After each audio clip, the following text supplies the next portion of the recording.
I'm David Knowles, and this is Ukraine, the latest. Today, we discuss the latest updates from Ukraine, get an update from Latvia and the Baltic states, and we speak to Luke Coffey, Senior Fellow at the Hudson Institute on US geopolitical interests, strategy and military support for Ukraine.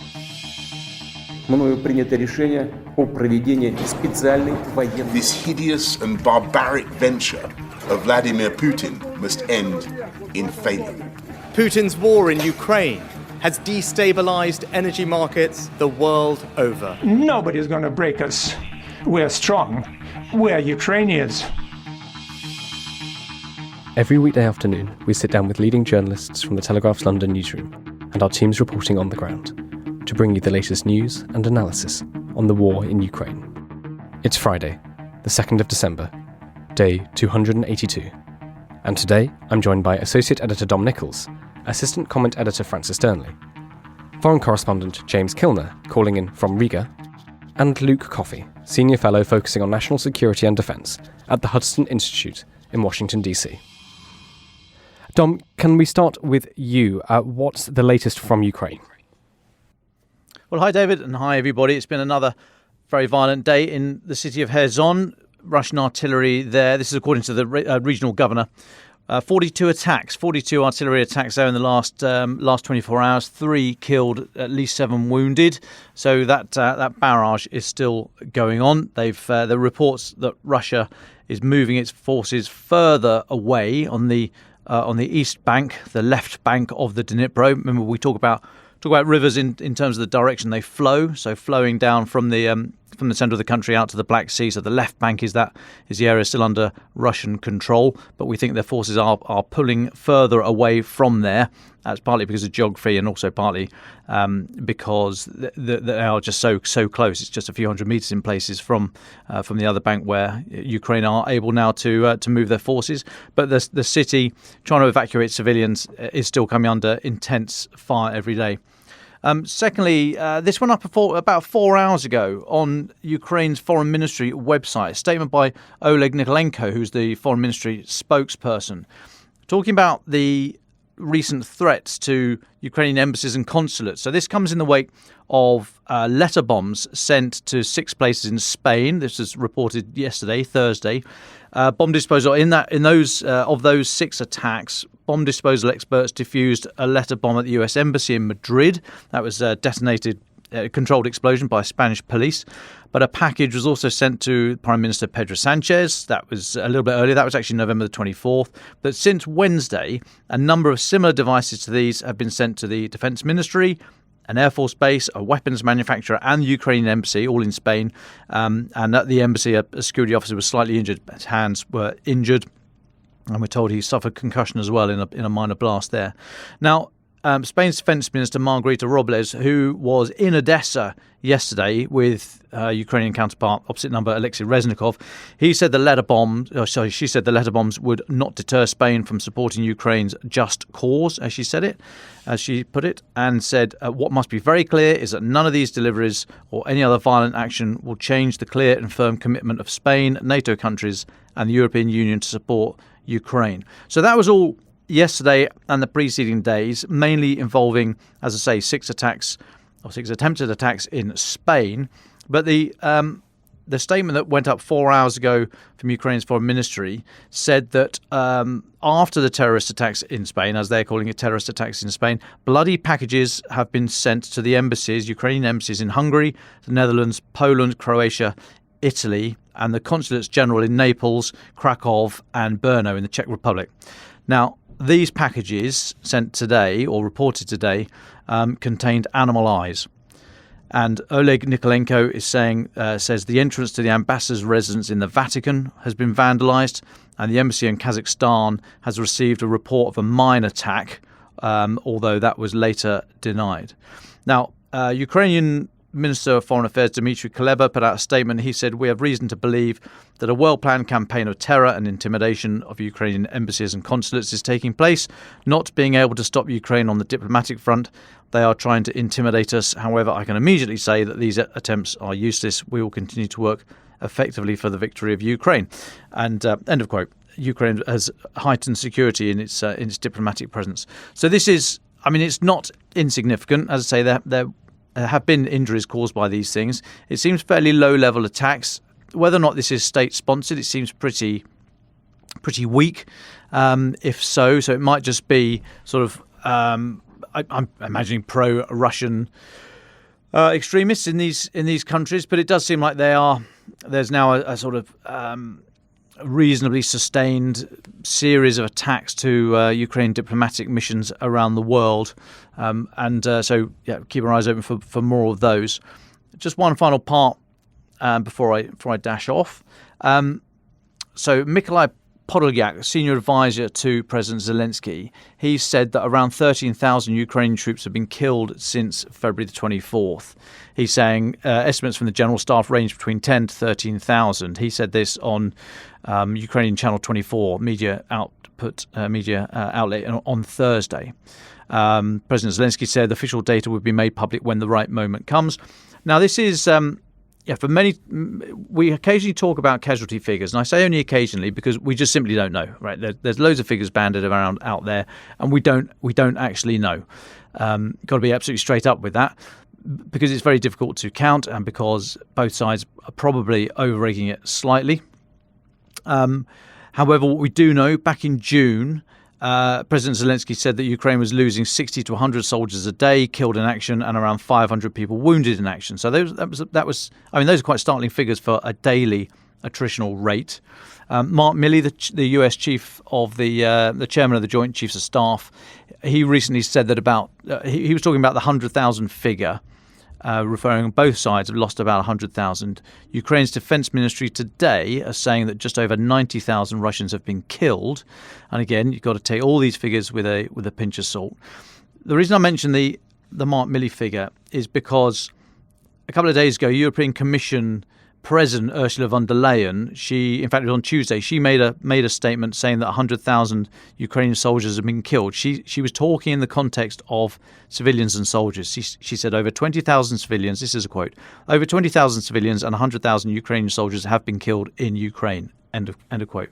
So the European Commission today has said that actually they've qualified that statement, saying that she was talking about killed and injured when it came to the Ukrainian soldiers.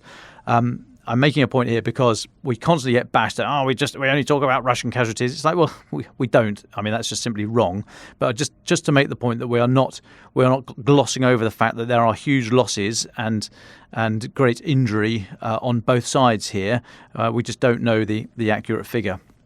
But if Ursula von der Leyen was accurate, saying 100,000 casualties, the rough metric is kind of 1 to 4. So that would suggest about 25,000 Ukrainian soldiers have been killed, circa 75,000, a bit more maybe, wounded. Those are the rough metrics. So if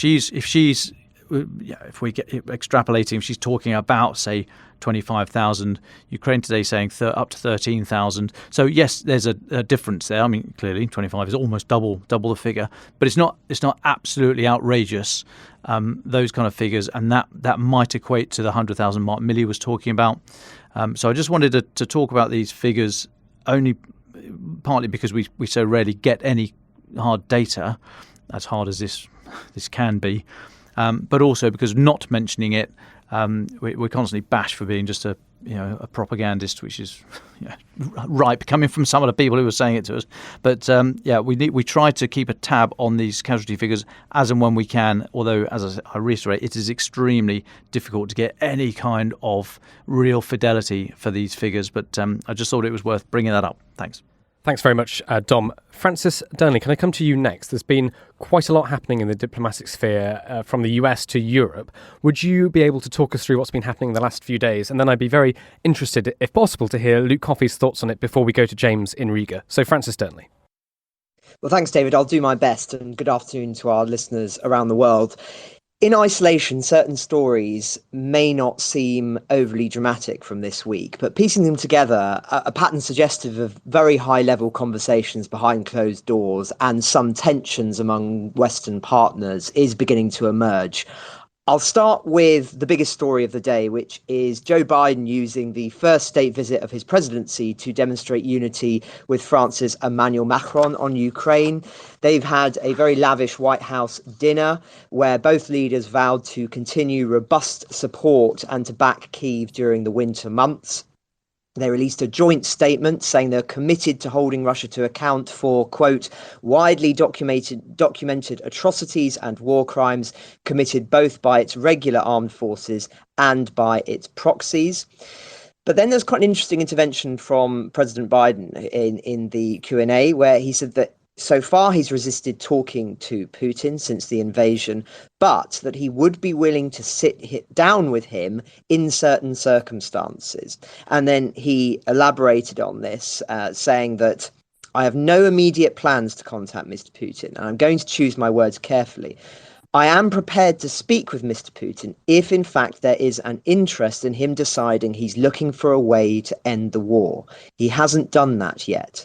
If that's the case, in consultation with my French and my NATO friends, I'll be happy to sit down with Putin and see what he has in mind. He hasn't done that yet. So why is this significant? Well, as I say, it does suggest that there's been a shift in the kind of backstage conversations that have been taking place, where there is clearly some concern, perhaps, I think, given the timing of this and who's with him, amongst the French, who feel that there should be more open dialogue with Russia, perhaps for fear of what a post-Putin Russia might look like, or because they are not optimistic about what this winter may look like. Of course, Mr. Macron has continued to talk to Putin throughout the war, trying, in his words, to prevent escalation and to get some very concrete results. So whilst I think it's important to say that actually President Biden is still being very robust here, and he's saying that, you know, there's only one way for this war to end, the rational way. Putin has to pull out of Ukraine, number one, but it appears he's not going to do that. He's paying a very high price for failing to do that. So as I say, he's continuing to be very robust. There is this, I think, slight tonal shift from where we were a few months ago, where it really seemed that Putin was going to be forever ostracized by the international community. And clearly there are some concerns amongst other European partners around that. Just playing into this, the Finnish Prime Minister Sanna Marin on Friday offered her own brutally honest assessment of Europe's capabilities in the wake of Russia's war on Ukraine, stating bluntly in an interview that we're not strong enough, and that's a direct quote, to stand up to Moscow alone. She's currently in Australia as part of the ongoing conversations about joining NATO. And she says, I must be very honest, brutally honest with you. Europe isn't strong enough right now. We would be in trouble without the United States. And the reason I think this is important is it's putting more and more pressure on the United States, but on the NATO allies more broadly, to be providing more military support entering the winter than they have been thus far. And indeed, what's quite interesting is that Joe Biden's government has approved an additional $380 million sale of missiles to Finland specifically this week. So I think it's her way of sort of saying we're grateful for this, but it's also sending a signal to the rest of the European partners to be doing more, as I say. So why is this all so significant? Well, I think in short, winter has barely begun, and there are already signs that certain prominent European countries and the EU itself are getting anxious. Scholz yesterday, Germany's Chancellor, of course, suggested that Europe should go back to its pre-war peace order with Russia and resolve all questions of common security after the war in Ukraine if Putin is willing to renounce aggression against his neighbours. Now, as I say, I think that would be a considerable concession. Macron has made it clear that the back channels are still open and has used his dialogue with President Biden yesterday to do so. For the reasons Dominic's already talked about, European Commission has tweeted some figures this week about the very high level of European casualties in their view. Now, why would you post that in the first place? I think it's trying to signal the true cost of the war in order to try and perhaps promote dialogue at this crucial juncture. So in these circumstances, I think one has to really think very carefully about how Western allies are viewing the prospect of winter versus the Ukrainians. I think there's every reason that the winter favours Zelensky, as I've talked about in the past. They're better equipped, they're highly motivated, and there's every reason to think that Putin's hand gets weaker over time. But politically, there is increasing evidence that some partners would rather have peace if it were to mean Ukraine surrendering Crimea, say. And for that reason, I think there are a lot of tension points for Ukraine at the moment.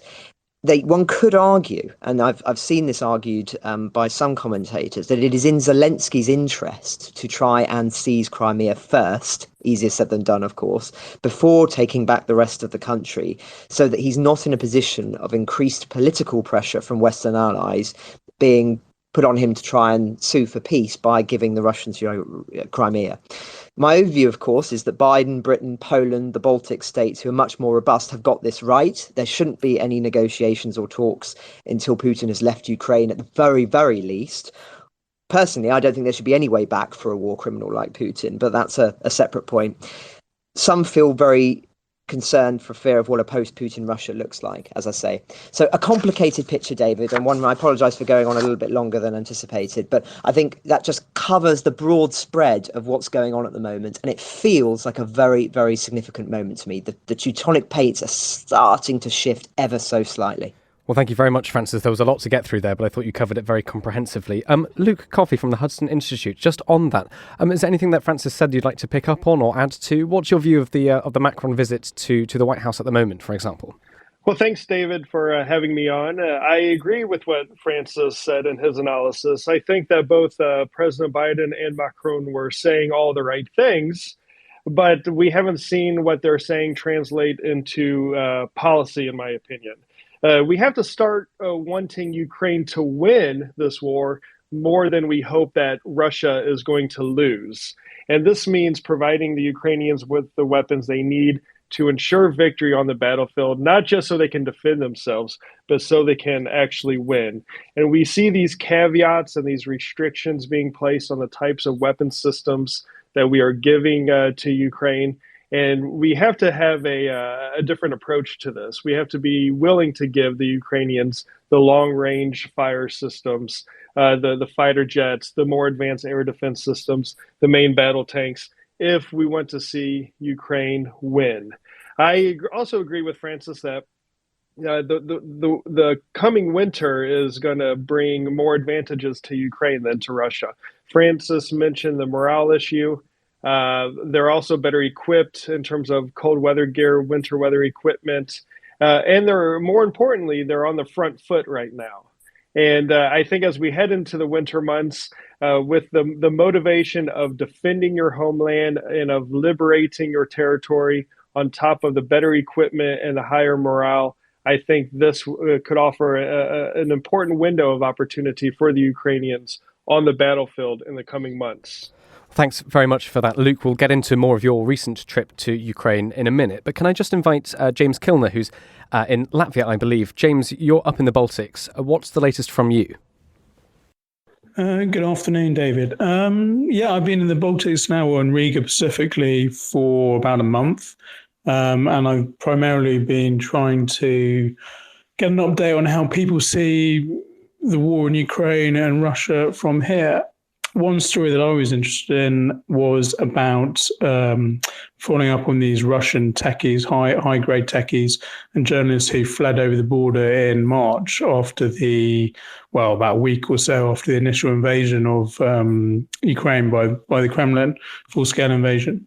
And initially they were welcomed by the Latvian state, but that seems to have changed over the last few months, and primarily for sort of historical, emotional, and security concerns, I guess.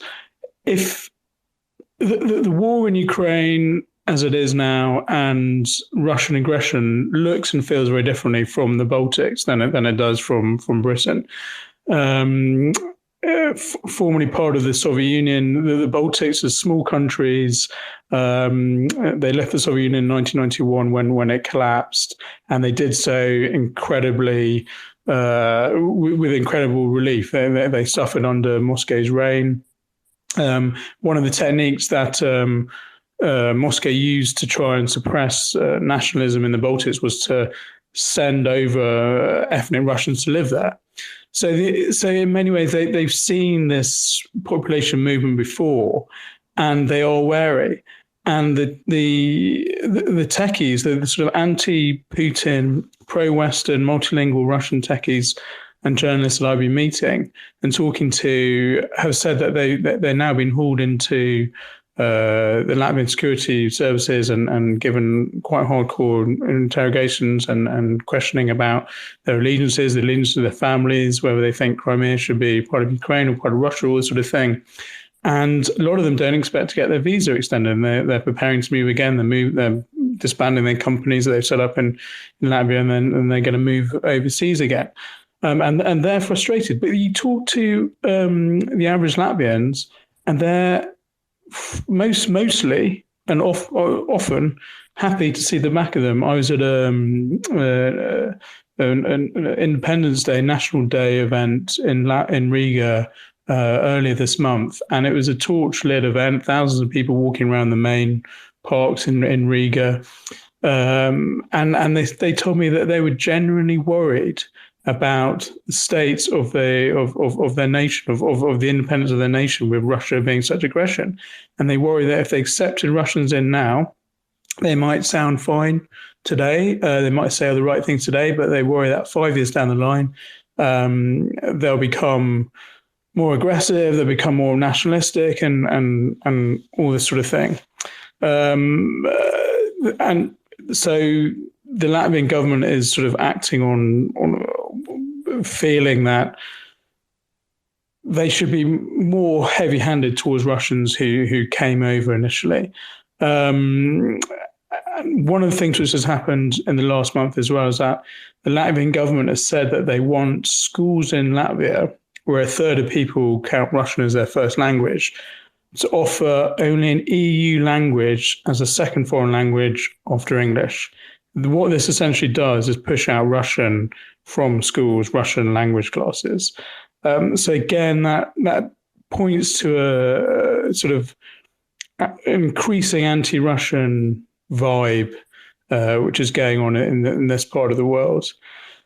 All this is set against a huge economic pain brought about by COVID and the war in Ukraine and energy prices. Inflation is double what it's running at in the UK. So inflation in Latvia is about 22%. Energy prices are up about 2 or 3 times, depending on which month it is. I don't think they're subsidised here. So the cost of living is really getting very high. And then this week also we've had some senior officials in the Interior Ministry warning again, this is in Latvia, warning again that migrants have been pushed towards the border, the Latvian-Belarus border, in an illegal hybrid warfare that we've seen from Belarus before, where they tried to push migrants flown in from the Middle East and South Asia across the borders of Poland, Lithuania, and Latvia. Latvia's, put up about it's got a long fence planned to be built, about 175 kilometres. This is only partly built, so they're worried that they're going to have to take various measures before then. And the Lithuanians have also confirmed that they're worried about a rise in the number of migrants heading to their border or being pushed, towards their border by the Belarus authorities. And they said that one man was trapped in no man's land for a couple of weeks earlier this month, and lost a leg of frostbite. It's freezing cold up here, it's snowing, etc. Aside from that, there was a reminder that Estonia is training Ukrainian soldiers, and the reminder came in an unfortunate way. There was a bus crash on Saturday evening, I think it was, in treacherous conditions on the roads here in Riga, in Latvia rather. And I think 25 Ukrainian soldiers were injured. They were traveling from Tallinn to Riga on a bus chartered by the Estonian army. So that reminds us that there's military being trained in Estonia and Ukrainian soldiers, but also the treacherous sort of travel conditions in Baltic region slowing things down. Thanks very much for that, James. Just one more question to you quickly before we go to Luke Coffey. James, the Kazakh president has been in Paris, which is quite something. Can you talk to us a little bit about this and what it might mean? Yep, sure. Kassym-Jomart Tokayev was in Moscow visiting Putin as soon as he won a presidential election earlier this month, 7-year term. The first thing he flew to Kremlin to see Putin. And that was important because it signified that he still recognizes he's got a limited wiggle room in between Russia and the West. Now, as I've been telling this podcast for a while, the Central Asian states and South Caucasus have been drifting away from Kremlin influence since the invasion of the full-scale invasion of Ukraine by Russia. They've lost confidence in Russia, etc., etc. And they've had some very bad tempered meetings. Tokayev, etc., recognizes the territorial integrity of Ukraine, which has, annoyed the Kremlin hugely. And Kremlin propagandists have threatened to invade Kazakhstan, which is the Russia-Kazakhstan border, is the single biggest continuous land border in the world. So Tokayev wins an election. He goes to the Kremlin, as he needs to do, to show his fidelity, to Putin in the Kremlin. He doesn't want to annoy him too much. But then as soon as he leaves the Kremlin, he flies to Paris, which is the really interesting thing. It's the first visit by a Kazakh leader to Paris in 7 years. It's seen really as a reward for Kazakhstan's westward drift since the war started, since the full-scale invasion started. And it also comes a few weeks after Shavkat Mirziyoyev, the Uzbek president, was in Paris for his first trip to the French capital since, I think, before the COVID lockdown stuff.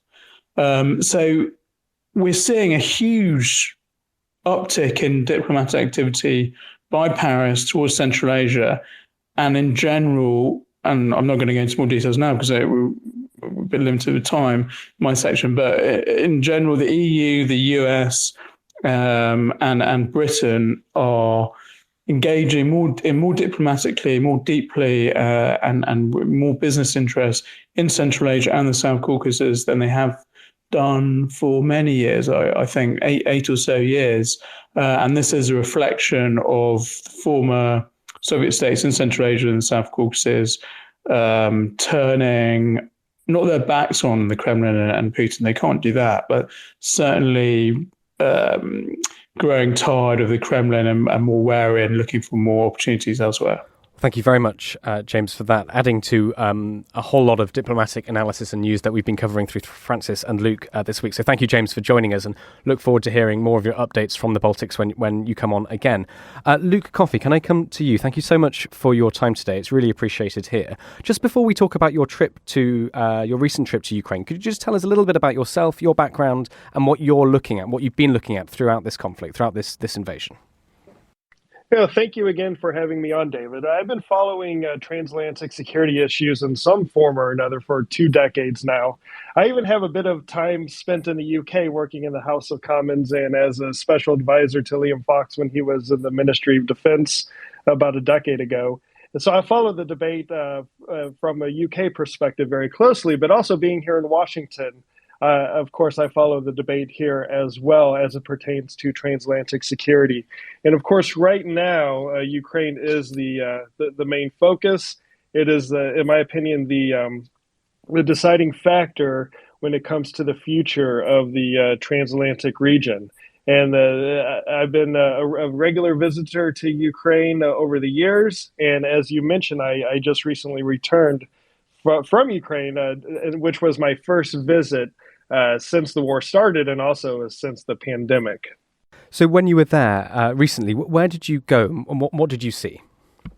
Yes, it was a brief trip considering the circumstances, and it came around the time of the big airstrikes a couple of weeks ago, which really brought home the direct impact that Russia is having. Not only on of course, the Ukrainian armed forces who are engaging with the Russian military every single minute of every single day, but also the Ukrainian civilians.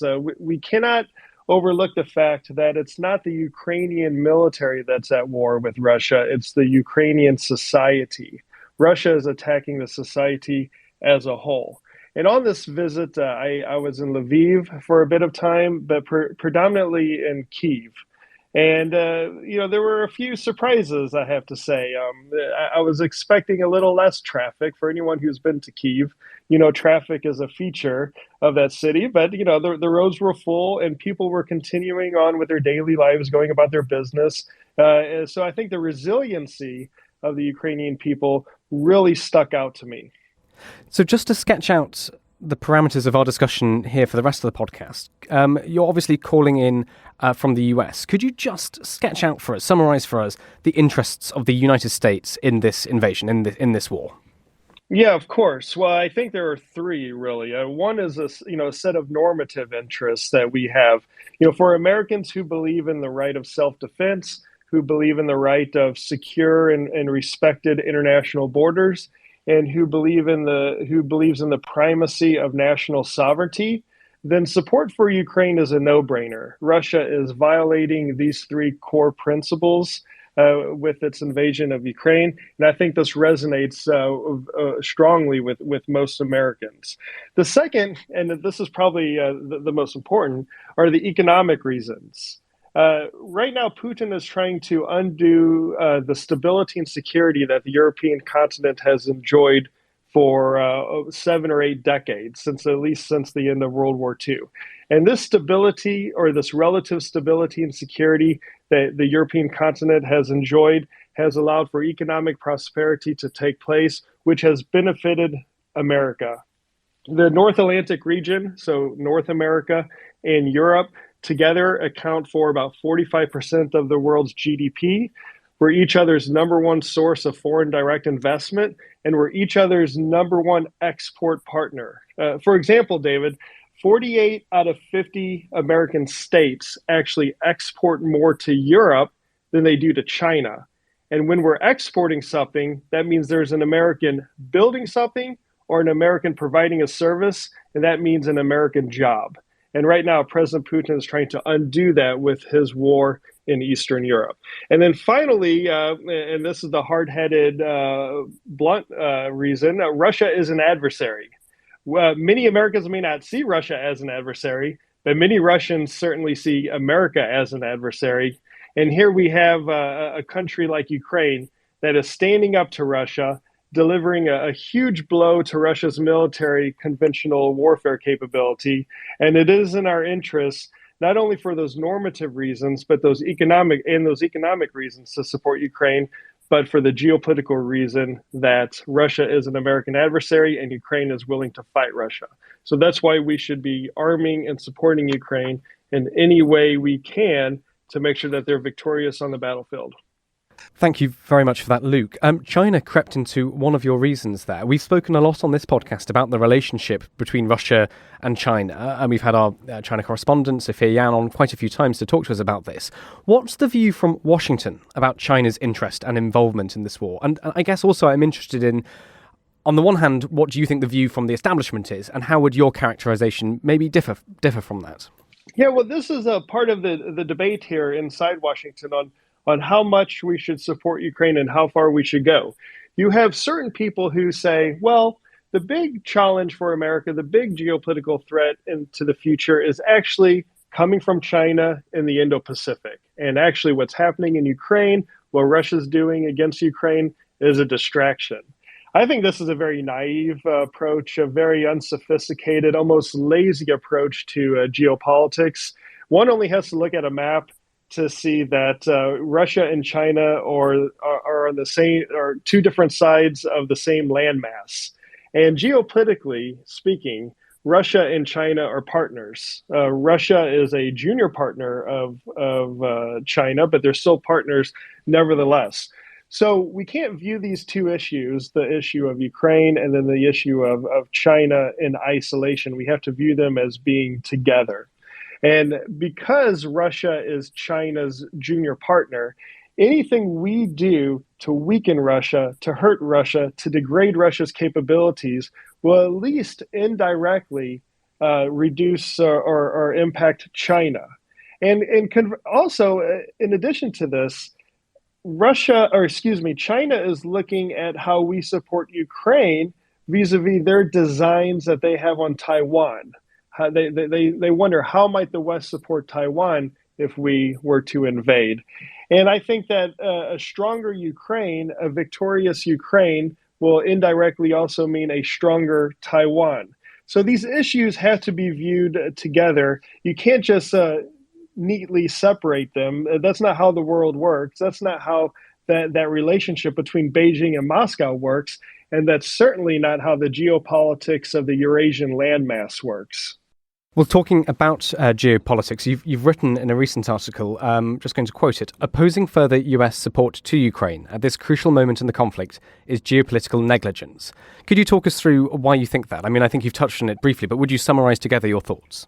Yeah, of course. Well, as Francis and I both alluded to earlier, we're heading into the winter months. We're heading into a crucial point in this campaign where you have a desperate fight, a desperate defense taking place around Bakhmut in eastern Ukraine, which actually doesn't get much media attention for some reason. I'm not quite sure why, but it's, I would say, close to reaching levels of Mariupol in terms of gallantry and bravery by the Ukrainian defenders.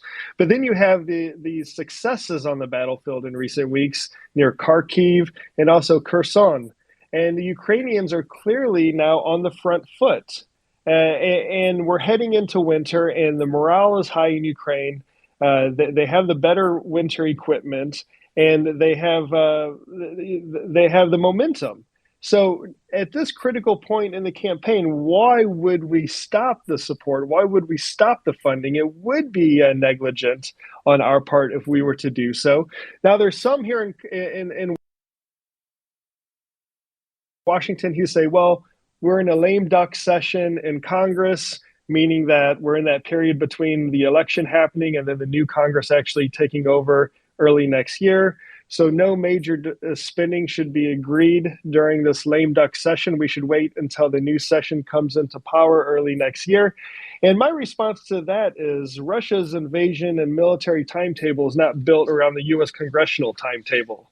But we have to look at the conditions on the ground and act responsibly that way in terms of deciding how and when we support the Ukrainians.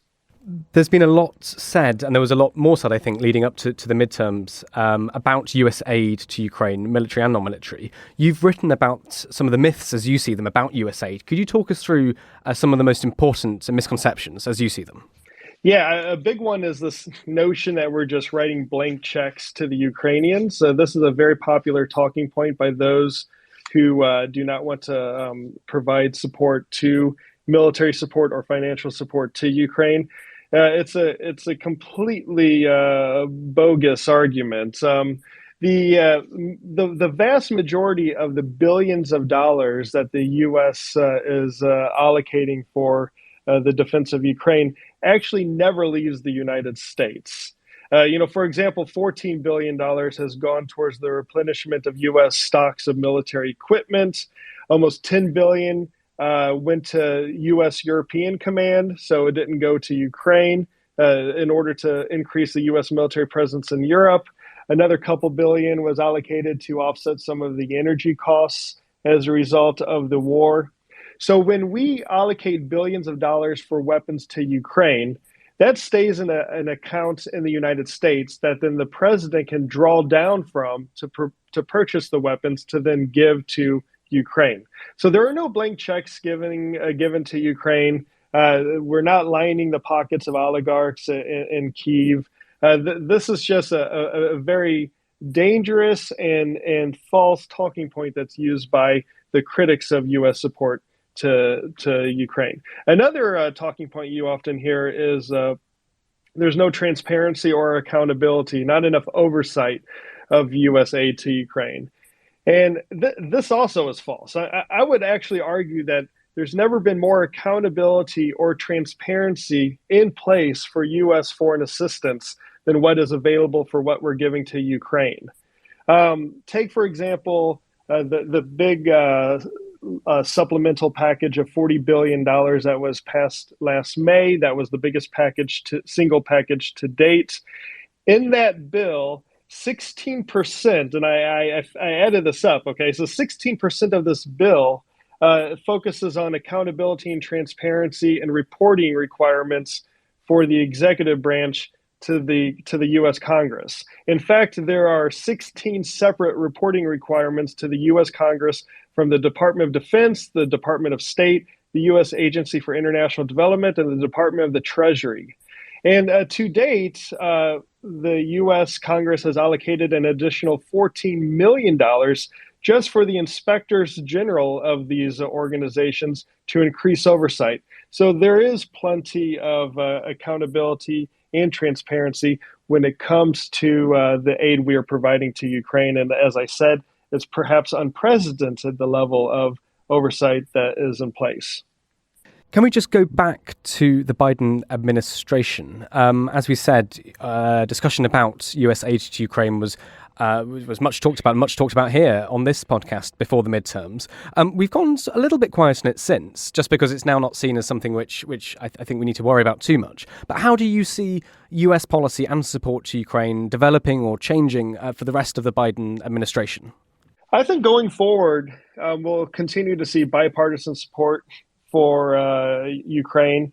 I think that it was a very easy way for, let's say, a Republican challenger against a Democrat incumbent in some constituency in middle of America to say, I'm not going to support sending our tax dollars to Ukraine anymore. Meanwhile, my opponent, the Democrat, is willing to do so. It's easy to say that on the campaign trail. But when you get into the halls of Congress and you're standing under the dome of the Capitol and you've just received the intelligence briefings and you've just received the briefings from the Department of Defense where they tell you, oh, in about 1 week, U.S. funding for Ukraine is going to run out. Now you need to vote yes or no to increase the funding. I think the weight of that responsibility will perhaps make you think a little differently. And I think there's a very small but vocal minority that is against sending aid to Ukraine. But I found that this is a very online phenomenon, usually on the right of the political spectrum. I like to call them the very online right. And it doesn't actually resonate with middle America, where polling shows a vast majority of Americans still support arming Ukraine, providing financial support to Ukraine.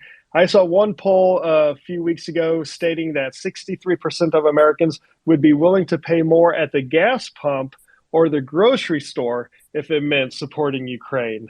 And I travel to middle America. I see Ukrainian flags in the middle of nowhere, in places where you cannot even get a mobile phone reception. And I can tell you the support is there from the American people. And I think that this will translate into Congress continuing to give the support that Ukraine needs. Now, however, I do think it might require and force the Biden administration to make the case more clearly to the American people and to Congress. With the Democrat majority in the House, Biden had a free ride. He didn't have to make the case.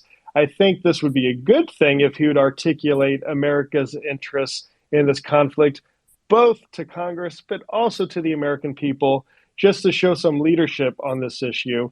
But in terms of the White House itself, I think we're going to see a continuation of this administration doing just enough to make it look like it's doing something, just enough to make sure Ukraine doesn't lose, but not enough to make sure that Ukraine can win and win in a timely manner.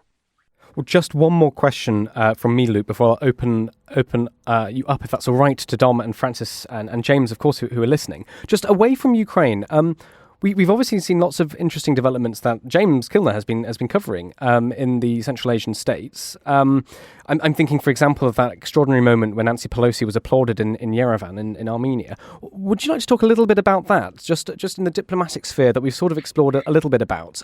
What's the US is what's happening as you see it, and is it something the US can build on? Well, as James said, Russian influence in this region is on the decline. I was in the South Caucasus back in March, and already I could feel that, when the 3-day war didn't end in 3 days, there were already people thinking, maybe there's going to be a recalculation of our approach to Moscow. As James said, these countries can't just completely dismiss or cut off Moscow, but they can rebalance some of their foreign engagement away from Moscow and more towards, London, Brussels, Paris, and Washington, D.C. And I think that's what we're seeing slowly happen. Now, I would like to, in some cases, the U.S. has taken advantage of the situation. I think some of the recent developments over the Karabakh conflict and the normalization between Azerbaijan and Armenia have been very positive, coming from Secretary Blinken, coming from the U.S. State Department. I feel like we're closer to normalization between these two countries than we've been in decades. And I think part of this is Yerevan and Baku recognizing that perhaps Moscow doesn't have the clout or the influence it once had in the region. They're very distracted by what's happening in Ukraine. And we have to look elsewhere for engagement in the region. And I think we're seeing the U.S. step up to the plate. However, I feel like we're missing other opportunities in Central Asia. No sitting U.S. president has ever visited Central Asia. We've had very minimal engagement at the cabinet secretary level in that region. And I feel like there's so much potential to increase cooperation on trade, on energy, on other exports that we're missing an opportunity here. But one country to keep an eye on in this area in this region is Turkey. I would say with Russian influence declining in the region, the country that's gaining the most influence is Turkey. Of course, there's this linguistic, historical, cultural connection between these Turkic-speaking countries of Central Asia and, of course, in Azerbaijan and the South Caucasus and Turkey. So there's already that foundation on which Ankara can build. And you have new organizations like the Organization of Turkic States, which are bringing these countries in the region together in a more formal manner to increase economic cooperation, energy cooperation, and there's even talk about increasing security cooperation. So I think I know we have our problems with Turkey, but with Turkey being in NATO, with a strong history of good cooperation with Turkey, I think maybe we should try to find ways to work with Ankara to advance some of our interests in this region as well. Well, thank you, Luke, for all of those answers. That was fascinating. I mean, what we really wanted was a good deep dive, I think, into US interests and to understand it better from our position all the way over here on the other side of the Atlantic. So thank you hugely. Dom, Francis and James, you've been listening to all of this. I know you've got questions. You've been messaging me. What would you like to ask Luke? Well, if I could jump in first, please. Luke, hi, Dom here. Thanks so much for doing this. Really appreciate it. Luke, who does President Biden listen to when he's formulating his position on Ukraine? And this, I can't imagine it's an individual, but this, I would have thought, it's a fairly small group. What is their background and motivations? And can you point to any past experiences of these people and decisions they've made that can tell us better how they frame their position? Thanks. Thanks, Dom. Yeah, I believe his inner circle on this issue is very much Jake Sullivan, the National Security Advisor, and Secretary Blinken, of course, the U.S. Secretary of State, and then Secretary Austin. I do believe he keeps it at a small group of individuals at that very senior level. But you have to remember one thing about the Biden administration. It campaigned on and was elected on a domestic platform. If you look at the situation in 2016, there was huge domestic turmoil in the United States, ranging from political divisions to the pandemic, to the economic consequences of the pandemic. And the Biden administration has wanted to avoid dealing with major international crises. And I think this was first illustrated with the way the collapse of the Afghan government and America's defeat and withdrawal from Kabul took place just more than a year ago. They want to pretend that these economic crises don't exist. If they have to deal with them, they want to deal with them in the least resourceful, intensive way possible, so they can allocate their attention and their focus on a domestic agenda. But Putin is not allowing him to do this. And we've seen over the past several months the administration having to address the situation the war in Ukraine in a more meaningful way. But I have no doubt in my mind, if President Biden had a magic wand and he can make this war go away, regardless of the consequences for the Ukrainians, he probably would, if it meant that he could get back to the domestic issues that he is really focused on. I mean, that's really interesting you say that about how we want to get back to domestics. And I guess just on that, what arguments or policy positions, possibly with a future China-Taiwan scenario in mind, do you see being warmed up or rehearsed through this lens of the Ukraine war? And are you concerned at all in what you're seeing? Well, I think what's happening with Russia's invasion of Ukraine has served as a very useful wake-up call, not only for U.S. military planners, but also for U.S. defense industry. We are giving a lot of equipment to Ukraine, a lot of hardware, and we are realizing that perhaps our defense industrial base is not as robust or capable as we might have thought it was. And had this been, let's say, an invasion of a Chinese invasion of Taiwan, where the U.S. stakes could be just as high, if not higher, then that would have been. It's better to work these problems out now, I would say, dealing with Ukraine and Russia than dealing with China and Taiwan later down the road. So I think it's the Russian invasion of Ukraine has been a wake-up call in that sense. But also, I think that this has opened up a very good debate in Washington on how far U.S. Support and commitment should go. Let's not forget that Taiwan, like Ukraine, does not have a security guarantee with the United States. There's no treaty obligation for the United States to go and defend Taiwan. And I think it's a reminder that the world is not black or white. There's a huge policy space between doing nothing at all and then deploying the 82nd Airborne Division to Crimea. And I think what this invasion of Ukraine has done has really sharpened the thinking of our military and policy planners here in Washington. So in the event that we do see China make a move on Taiwan, perhaps some of our thinking and our processes will be better informed and will be better prepared. Thanks. And just one more for me, if I may. Can I take you back to the midterms, which feels like an absolute age ago, even though it's probably only, a couple of weeks? We assessed it here, as many others did, not claiming massive credit here, but the factions that were more supportive of Ukraine, both Democrats and that wing of the Republican Party, did better than expected. Is that your assessment as well? And what's happened over the last few weeks in this debate, and in particular with the possibility, the suggestions, the numbers following Donald Trump since his announcement, and anything that might herald for the future? Yeah, thanks. Well, if you think the midterms feel like a long time ago from where you are, imagine being here in Washington. Feels like ancient history. I have to say it's quite nice not getting a text message every 2 seconds telling me to vote for one candidate or the other. But in all seriousness, I think what we saw in the outcome of the midterm elections was a translation of U.S. support for Ukraine at the ballot box. Like I said, Americans overwhelmingly support Ukraine. Instinctively, Americans, as a people, I think we like to support the underdog.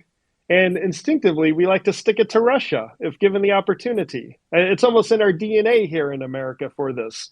So, I'm not surprised that the candidates that were returned to the Congress or that won their seats for the first time were ones that will overwhelmingly want to continue to support Ukraine.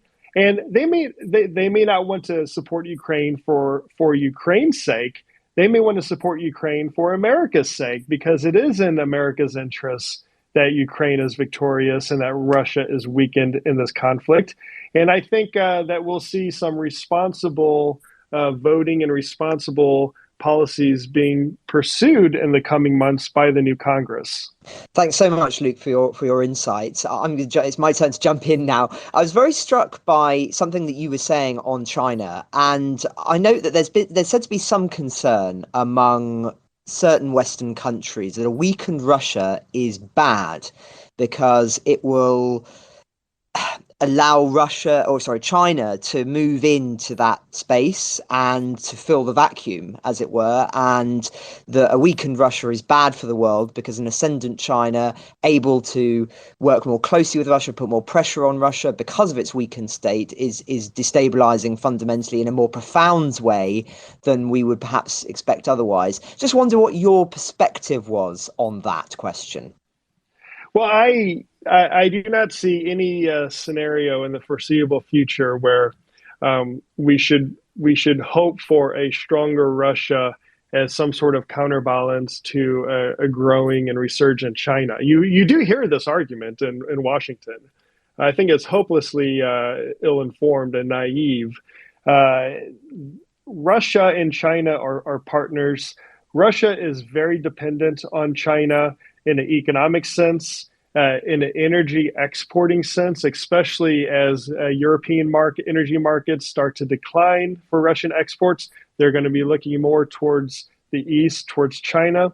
And while we don't know it for sure, I suspect Russia is dependent on China on some sort of technical, or I would say even munitions support when it comes to the war in Ukraine. In terms of small arms ammunition and perhaps even artillery rounds. This has been speculated. Nobody knows for sure. But I will also say that there must be some level of coordination between Beijing and Moscow, or at least some sort of accommodation for Russia to feel safe and secure enough to deploy most of their forces from their eastern military district for the fight in Ukraine in a way that has never been done in history. Russia's never left its border, its frontier with China, so empty of military forces. And the fact that Moscow feels willing to do this, in my opinion, shows that there is some level of at least accommodation with Beijing. So I don't see any scenario where we should be hoping for a stronger Russia in order to deal with China. As I said, I think that they're two sides of the same coin, and literally they're two sides of the same landmass. And they are partners, and we have to treat them as a problem that is together and not separately. Well, thank you very much, Dom, Francis and James, for your time. Thank you so much, Luke, for responding to all of our questions, several of which obviously we hadn't put to you beforehand. That's just what has come out of our discussion earlier. But thank you so much for your time. We've come to the end of our time together today, unfortunately. So can I just ask you all very quickly for your final thoughts? What will you be thinking about over the weekend? What will you be looking to write about? What are the stories that our listeners should be paying attention to over the weekend? James Kilner, why didn't you go first? I think a story written by Natasha, I think it was yesterday in today's paper, about Levada poll, which showed, that support for Putin's war in Ukraine has dropped to about 25% now from around 60% in July, is a really stark highlight of a story that we've been tracking all these months about. The popularity of the war drifting away from the Kremlin since mobilization and since mothers and wives, etc., have seen their men get sent off to war. I will be looking at that over the weekend and in the future and seeing whether that manifests itself in any material, measurable way other than polling numbers in Russia. Thanks, James. Francis Turnley. Thanks, David. I offered an explanation this time last week of the apparent cultural contradictions in Germany, a culture that arguably cares deeply about preventing war and genocide, but one that is impeded in achieving this aim due to a sceptical approach to militarization. And I received an interesting tweet from a listener, and I'll just read it out. Francis, this is why Germany needs to be looked at within a collective voice of the EU community. No single voice can carry the whole burden of being a comprehensive wisdom of their own culture and the view of the outside environment and the vision of where to go in the future. So if they don't look at themselves in the community context, we are all part of this community. Well, I agree with that. And indeed, this is the argument for a defensive model within Europe where every nation approaches their defence strategy independently, albeit working cooperatively. But I think the important point to be made here is that this view contrasts heavily with the dream held by true believers in the European project in Brussels, who favour a far more integrative approach where wealthier countries, obviously particularly Germany and France, take head of a EU army and in real terms control the defensive strategy of Europe. True believers don't really believe in multiple voices chiming in on the strategy. They want to speak with one voice. And I'm highly sceptical of this approach for reasons that should be obvious. Had European defensive strategy been steered by its wealthiest countries, had it gathered to determine a collective response to the war, it would have been too late for Ukraine. So I would urge caution on this collective voice approach. It sounds appealing and hard to disagree with, but the reality is potentially quite dangerous. Far better to quote the philosopher J.S. Mill, that Europe struck out on a great variety of paths, each leading to something valuable, rather than seeking one collective voice on these matters, I think. Thank you very much, Francis. Very quickly, Dom Nichols. So very quickly, I was with the Defence Secretary Ben Wallace this week in Italy for a little pasta and some chats and stuff. He was visiting his opposite number, and one of the things that he mentioned is that the fund, the European fund of about $600 billion worth at the moment, that is being used not an EU fund for humanitarian support, but actually to go out into the open market to buy stuff, military stuff for Ukraine, is about to start getting going. So this joint coordination cell in Germany that coordinates what is on the market, what is the request from Kyiv, and how much money have they got, is about to start making its decisions. So I'm told fairly imminently. I don't know if that's next week or this side of Christmas, but it's one I'm going to be keeping an eye on. And I think this will be really interesting, because if this opens up plants, or 155mm artillery plants and other heavy industrial plants delivering the tanks and guns and all the rest of it in Europe, then that is a watershed moment, I would suggest, and that is indicative of the thing as I've mentioned many times, been calling for a long time: this long-term view of not just the here and now, but the long-term security guarantees for Ukraine. So let's see if the purse strings are loosened in the next few days. Well, thank you very much, James, Francis, and Dom. Luke Coffey, as our guest, would you like the very, very final words? Thank you, David. Yeah, I'm going to be keeping an eye on Belarus. I think there's been so much focus in the south with the success around Kherson that we're focused in that region of Ukraine. But when I was in Kyiv recently, all anyone wanted to talk about was Belarus. I got the impression that it wasn't a matter of if there would be another attack from the north, but a matter of when. And the big concern now is that President Putin can strong arm Lukashenko into participating in what would be round two from the north, either towards Kyiv from Belarus or further to the west, trying to disrupt the flow of Western military goods into Ukraine from Poland. There are, by some accounts, about 8,000 or 9,000 Russian troops back in Belarus. It's been reported that many of the conscripts that were recently mobilized are being trained in Belarus. So I think that's one area that we need to keep a very close eye on. Ukraine the Latest is an original podcast by The Telegraph. To stay on top of all of our Ukraine news, analysis and dispatches from the ground, subscribe to The Telegraph. You can get your first 30 days completely free at telegraph.co.uk/audio. You can also listen to this conversation live at 1 p.m. each weekday on Twitter Spaces, Follow The Telegraph on Twitter so you don't miss it. If you enjoyed this podcast, please consider following Ukraine the Latest on your preferred podcast app. And if you have a moment, do leave a review, as it helps others find the show. To our listeners on YouTube, for reasons beyond our control, there's sometimes a delay between broadcast and upload, so if you do want to hear an episode as soon as possible, it's available on your podcast apps. Please search for Ukraine the Latest on Spotify, Apple Podcasts, or your preferred app. Check out the Ukraine page on the Telegraph website.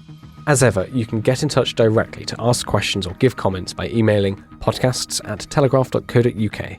We do read every message. We are especially interested to hear where you are listening from around the world. Ukraine the Latest is produced by Louisa Wells and Giles Gear. And today on Twitter, Gemma Farrell.